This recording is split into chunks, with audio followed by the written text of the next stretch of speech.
They helped invent not Daleks, but the Radiophonic workshop helped invent sampling and electronic music, as well as creating sounds for the likes of Hitchhiker's Guide to the Galaxy, Living Planet, the Goons. I'm joined now by Mark Ayres, a BBC Radiophonic workshop member and archivist. Welcome, Mark. Hello, good morning. Thanks for coming on. You're welcome. It's hard to imagine nowadays because we're so used to samplers. I remember when the first sampler came out in the 80s, and it would be like £50,000 to sample 3 seconds. They weren't cheap. Now you could sample everything on your phone. Right? Yeah. So I think a lot of people might find it hard to imagine what it was like back in those early 50s when you were trying to come up with sounds and found sounds. And could you just take us back to that time? I assume you're the oldest or the youngest. I'm very young. I was born in 1960, so I'm the youngest member of the current core workshop at 64. The Radiophonic workshop was formed in 1958.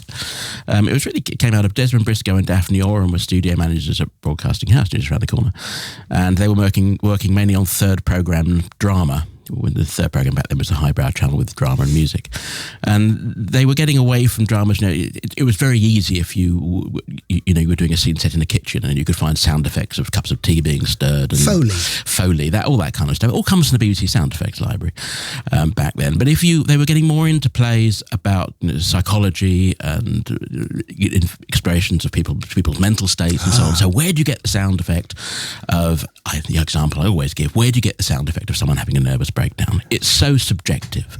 And they realised that the kind of electronic sound that was being produced in studios in Europe, there was a Musique Concrète studio in Paris, which was Pierre Henry and Pierre Schaeffer, and then there was the electronic music studio in Cologne, which was people like Stockhausen. So they saw what was happening, and Daphne and Desmond really wanted the BBC to do that. They wanted the BBC to build an electronic music art studio for the BBC, to invite the great and the good to create electronic music. BBC weren't interested. BBC had orchestras and choirs to make all their music. Mm-hmm. But what they said was, we can do sound effects, we can do this, we can do that. And so eventually they gave in and gave them 2 rooms, room 12 and 13, on that front corridor, that long front corridor BBC made available, and the keys to the redundant stores department. So every bit of kit which didn't quite work properly, they could have, which was brilliant for making electronic music, of course. Because there was I remember the name Delia Derbyshire, and she was one of the pioneers, especially, a female pioneer of electronic music, because it got owned by men eventually. Well, yes and no. There was always strong women at the Radiophonic workshop, from Daphne Oram, who helped found it, up to Elizabeth Parker. But yes, Daphne joined in 1962 and very soon was doing very effective work, and of course one of them was the Doctor Who thing. Sorry, was it Daphne Derbyshire or Delia? Delia Derbyshire. Sorry, too many names. So yes, but in 1963 she did that very important piece of work doing the Doctor Who thing, which she realised using Musique Concrète techniques of Ron Grainer's theme music.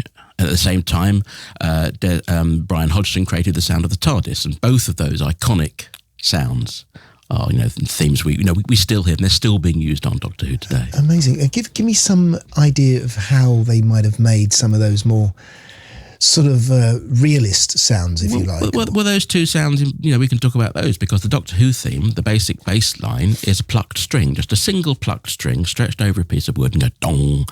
And you'd record that on a piece of tape, and this is where you were talking about sampling. This is analogue sampling. It was recorded on a piece of tape. It was looped, so it went dong, dong, dong. And then for all the different notes they wanted, they pitched it up and down, the tape loop up and down, so dong, dong, dong, dong, dong. That's by speeding the tape up.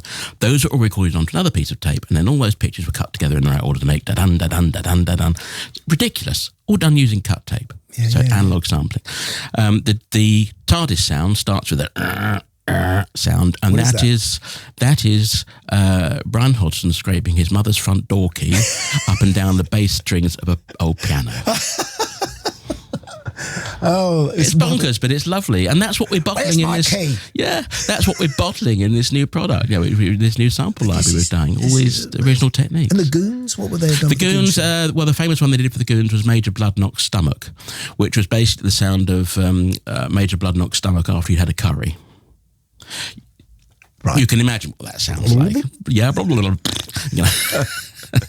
Lots of sounds of bodily functions cut together. I mean, it's extraordinary. I mean, when did you first join? My big omission is I've never run stuff. I was an associate composer. I was born in 1960. I grew up in the 1960s when you couldn't get away from this stuff. Doctor Who on Saturday evenings, Blue Peter during the week, standing in a playground pretending to be a tree to the sound of the Radiophonic Workshop, to Chronicle and the World About Us Radiophonic Workshop soundtracks in the evening. And I was a big fan.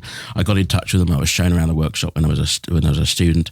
And then in 1988, I was commissioned as a freelance composer by then to write music for Doctor Who. So I started working with Dick Mills, who was still doing all the sound effects at the workshop.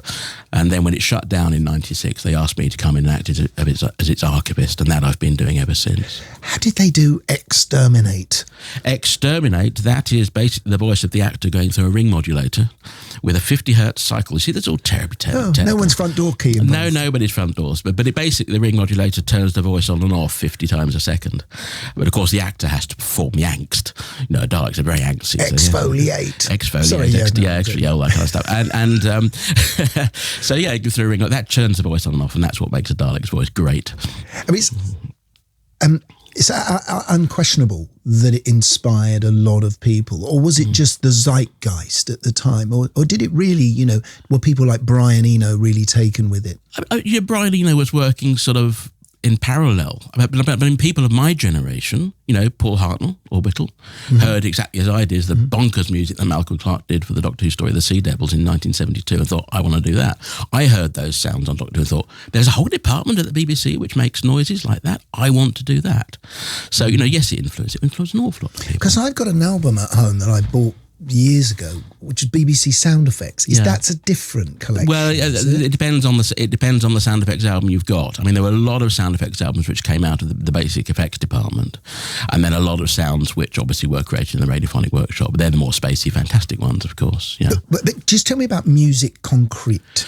So Music Concrete is music created out of sounds you find in real life. So we're sitting in a studio here. I've got a glass of water. You could record that sound, or I'm banging the desk, shouldn't do that in a radio studio, but and you record that on a piece of tape, and then you make sound music out of that using tape techniques by speeding it up, reversing it, slowing it down, putting it through echo, it's all that kind of thing. It's now what happens very, very easily in digital sampling. But what we've tried to do, what we're doing now, is to bottle all those techniques, a lot of the sounds we made then, and then use the sounds that we're still making now using the same techniques, and then obviously make this sound library, for Spitfire. Now, Paul Thompson came to us and said, we've done the BBC Symphony Orchestra library. What can we do now? Let's just explain to people what Spitfire is and what sampling is. So I know Spitfire. In fact, their studios are behind my studio in King's Cross. Yeah, absolutely. And, in the early days, I explained to you earlier that you could only sample 3 seconds, and then it got longer and longer. And in the end, you could sample whole orchestras, and you do them with all the dynamics that you need. Yes. So you soft strings and heavy strings. And the first sampler I had was 12 bits, and it had a total of 12 seconds sampling in it. And I did whole Doctor Who scores back then just using 17 seconds of samples. Right. Insane. But what we do now, now obviously, yes, you're talking about the orchestral sample. So digital sampling, when it came in, was a way of recording sound digitally within a piece of equipment which you could then manipulate within that box called a sampler. Yes, they started off with very small memory, very small amounts of time sound. As memory got bigger, samplers went up to 32 megabytes. Now we've got sound libraries which are gigabytes in size. And as you say, there are a number of companies who've taken that technology, recorded a most amazing range of sounds, and Spitfire, one of the leading companies in that. They do orchestral libraries. So the BBC Symphony Orchestra library they did is recordings of all the individual players of the orchestra playing their instruments in all sorts of different styles and techniques, which you can then, they've mapped across a keyboard, so you can then play that orchestra. I remember people used to balk at that, didn't they? They did, and people still do. But the musicians are paid for doing it, and the royalties are paid from the sale to the libraries. And those of us who write music for film and television would far rather use live players still. Yeah. But when you can't, these libraries are great, but they're also great for mock-ups. They're also great for composing with. That's right. You know, you can actually compose with the sounds. And Yeah, I use that. yeah.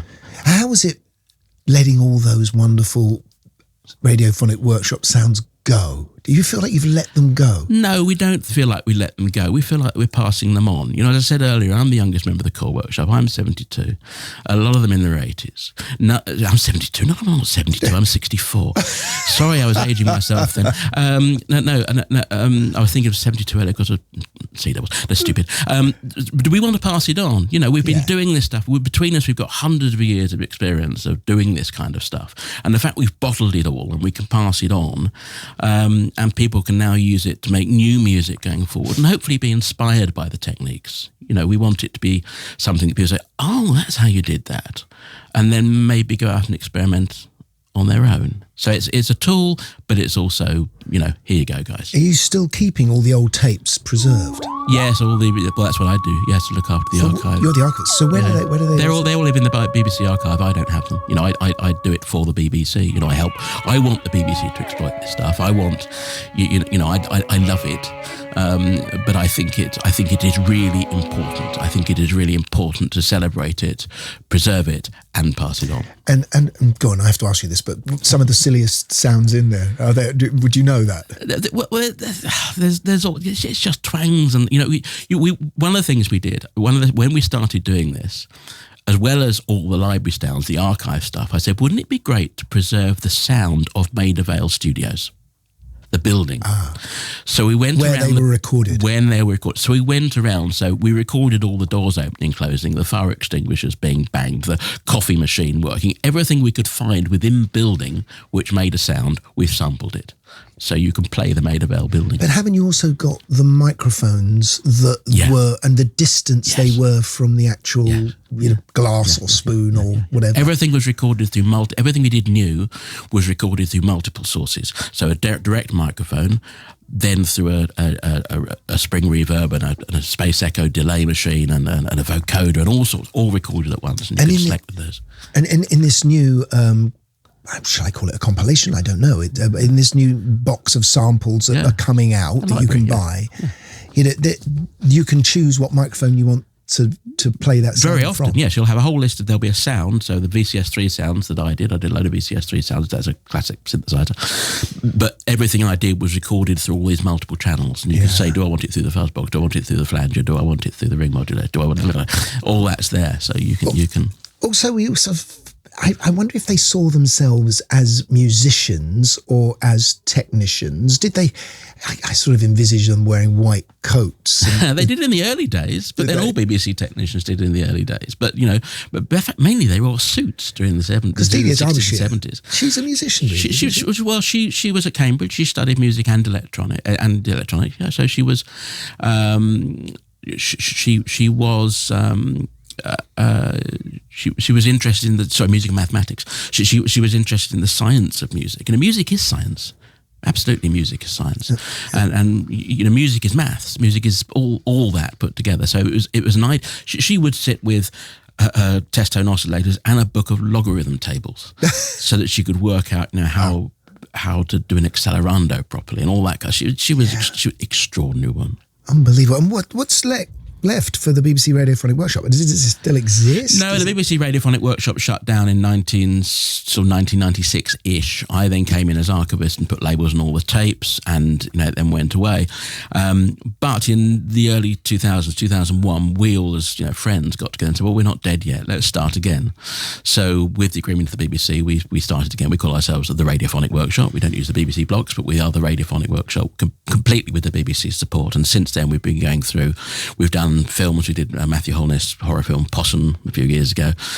We've done albums on our own, under our own right. We've played festivals. We've played Glastonbury. We've played Romad. We've done Festival Number 6. It's got quite a reputation now, hasn't it? Yeah, we're still trying to do stuff. Amazing. Mark, thanks for coming in. The Spitfire Audio BBC Radiophonic Workshop package is available now, and here's an artist that was probably very influenced by what you did, Mr. Briney. This is Gary Kemp sitting in for Robert Elms on BBC Radio London, and thank you for listening.